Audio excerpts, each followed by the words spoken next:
आज यो भुइँचालाई पूजा गर्न लागेको छु आज यो भुइँचालाई पूजा गर्न लागेको छु यहाँ हुनुहुन्छ दिदी गर्ताछ दिदी गर्ताछ म यहाँ हुनुहुन्छ सब हुनुहुन्छ आज बल्ल सब हुन्छन् आज बाख्रा सब रहेछ आज यो भुइँचालाई पूजा गर्न लागेको छु कैसे कैसे लोग रहते हैं यार यहाँ पर बाय बाय हुनुहुन्छ हाम्रो घरमा पूजा हेलो गाइस हेलो गाइस म गराउँछु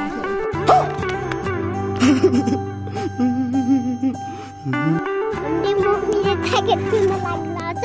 हामी सलिनाले गुँ ल्याउनलाई छ अनि हामीले मम्मीले कपडा धुँदै हुनुहुन्छ